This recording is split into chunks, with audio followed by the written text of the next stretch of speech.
what happened? You guys' run defense has been so strong all season. What happened in that Cincinnati game? We didn't execute the plays that was called. As a defensive leader, we take full responsibility in not executing. They had our card. A lot of the times, we'd be misaligned or run out our gaps and things like that. And we're going against a good offense that take advantage of that. So that was just us, not doing our job. So how will it be easy to correct those errors for this game? Yep. Well, Melvin Gordon will give you a test, though, right? Yeah. He's one of the better backs. Yeah, Melvin is he's a great back. He knows how to find the seam, find a hole. Once he see it, he can explode through a gap. So we just got to make sure we play sound on our part and do our job, and every individual, be in their right space at the right time. So if we do that, I think we'll take care of ourselves. Hey, Kirk, I know you guys got to turn the page and kind of erase the tape and all that. Yeah. Does that get harder and harder to do as the year goes on? No, it don't. You have different games that you may feel like, oh, I wish I could have this back. But I always tell guys, if you always dwelling in the past, you're never gonna move forward. So we have a thing called the 24-hour rule, where you just see what you did wrong, correct it, and then you just got to move on. That's just part of the game. Chris, if you were with the Chargers, would that game last year be in your mind this week? I'm pretty sure it's in some of their minds, but I don't think it'd be something that's big. Every season is a new season. It's a new year, but it'll definitely be in the back of my head. That hey, this is the team that beat us last year, and you definitely want to forget that. But like I said, it's a new team. A different year, so you kind of gotta not think about that. Just think of it as a new game. Do they look like a different team on offense? They're hot right now. They have 13. He's playing at a high level right now. Keenan Allen. Phillip Rivers. He's a smart quarterback. He's seen about everything that a defense can run. And then their running game is solid. So they're doing some things well that they didn't do last year. Especially like I said with Keenan back and things like that. So they're explosive right now, and they're a hot team right now. So we got to make sure we do everything in our power to limit them and some of the good things that they do, and just go out there and prepare to win. Still haven't fixed that kicking problem, though, it looks like. Huh? They still haven't fixed that kicking problem. Yeah, I just focus on, offense. So. Hey, Kirk, I know you made an impassioned speech following the game on Sunday. Was that spontaneous, and where did that come from? I give a speech after every game, Okay. just to keep guys encouraged. I don't know if it was because I got a little emotional or whatnot, but I always have something to say to the team. Just being a guy that's been here for a while, and being a guy that a lot of the guys look up to. I have to be the one to go out there and tell it how it is and make sure I lead by example and show guys the right way to do it and to keep the fight going. What kind of feedback did you get from guys afterwards? The same feedback I get every week. Just keep leading us. We hear you out. We're going to keep fighting. We're going to keep standing together. And, it's just something I could commend about this group of guys. We all have a fight in us. And that's something that we take pride into, I just kept reiterating, the fight and guys. And they respect it. But you turned up the volume a little bit, didn't you? It's nothing different than I usually do. I don't think, it was anything that was, stood out or different than what I do every week. I always have a talk to the guys. Maybe it was a smaller locker room, so more people heard it or something. I don't know. But I always give a speech out to the guys. How difficult is it to have guys keep listening when the team keeps losing?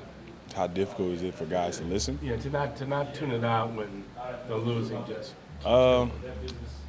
I think it's more so like what you're saying. You don't want to just be a guy that's just talking, because then people will just shut you out.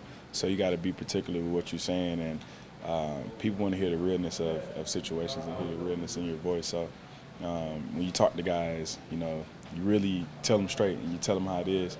And I don't think that they'll shy away from it or block it out if you're talking truth and you're talking real. So. Christian, you watch the game too. You guys are in on third, fourth quarter. You're within a score or two. I think week 3 is the last time you guys were really in a deep hole. But everyone seems to talk about we're close. We're just a player or two here or there. You're in the middle of it. How close realistically are you guys, or how close do you feel you are to getting over that hump? I think we're closer than most people have us. If you just go and you watch the film, or you kind of sit there and you pinpoint plays. For instance, I'm gonna talk for the defense side of the ball. It'll be a lot of things going well, and then it's just be a big play that happens in the game, and you backtrack and you look at it and you say, well, man, like I wish I could have this particular playback. It could change the momentum of the game or change the outcome of the game. So we're close. We just got to make sure we eliminate the mistakes or the obvious plays that is hurting us. So I think if we keep fighting and eliminate some of those big plays, we'll be right there. I mean, if you look at the defense, we're sitting right there in numbers-wise and stat-wise with other great defenses in the league. So it goes to show you, we got the players to do it and we got the scheme to do it. We just got to eliminate the big plays. With as close as you guys are, do you think the return of Josh Gordon could be just enough to push you over the top into that victory? Yeah, I think he's a game-changing player. It'll give guys an extra push and more veteran leadership in the receiver room and on the offense side of the ball. I think is very helpful.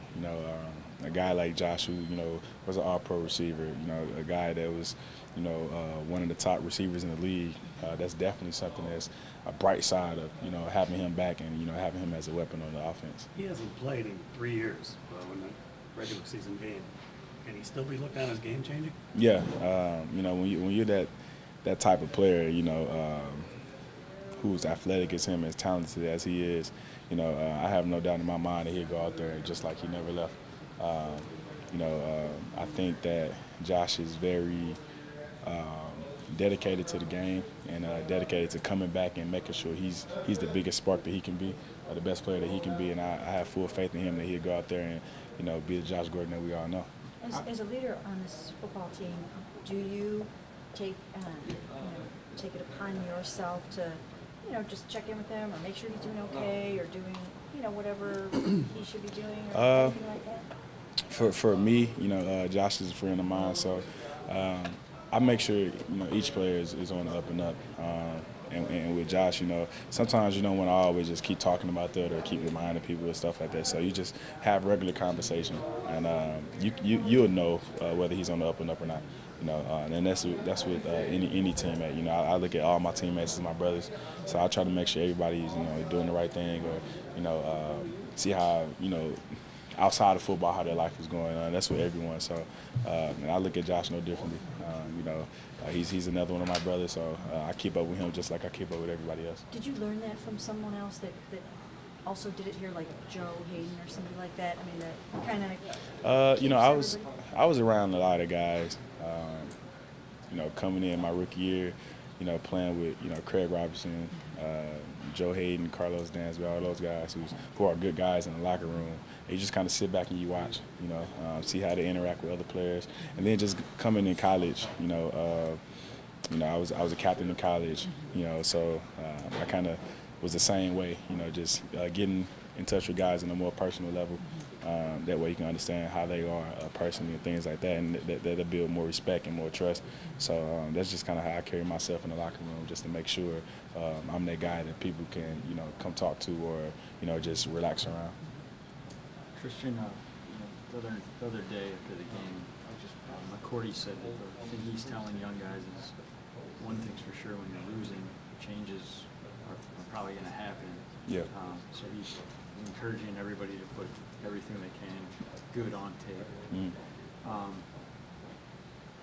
Do you think about that, and do you think about trying to, I know you guys want to win for so many reasons, but Hugh being one of them, and like McCourty said, changes happen when wins aren't there? Well, with the changes, you never know, what's going to happen. And as a player, from a player standpoint, you can't really think about that. You got to control what you can control, and that's your play on the field and what you put on film. I always tell guys, you know, everything will happen, like, and it's not in your control. You know, no matter what happens in like the front office, no matter what happens with, you know, players switching teams, you know, you can't control it. All you have to do on your end is just put your best foot forward and, you know, play your best football and put your best game on film, and everything else will take care of itself. Once you start thinking about too many other things and, you know, thinking about the changes and all that stuff, you know, that clogs your mind. You know, it gets you less away from ball. So I just talk to guys and say, you know, just go out there and play football. You know, don't worry about the changes. Don't worry about what's going to happen next season, because you know we still got games ahead of us right now. And you know, especially with a young guy, you don't want them thinking about that, because that's going to slow them down, or they're going to start panicking, or, you know, getting nervous and things like that. And that's the last thing that you want them to, you know, think about. But with what Jason said, you know, it's true. You know, that change is going to happen, but from a player standpoint, you really can't think about that. Hugh said he doesn't want you guys to worry about him. Yeah. What does that say about him? You know, he was a great guy. He was a great coach. I love playing for Hugh. You know, this organization has done me well. So, you know, when Hugh says something like that, you know, he's doing his job as a coach, and we're doing our job as a player. And, you know, everything else will just work out for itself.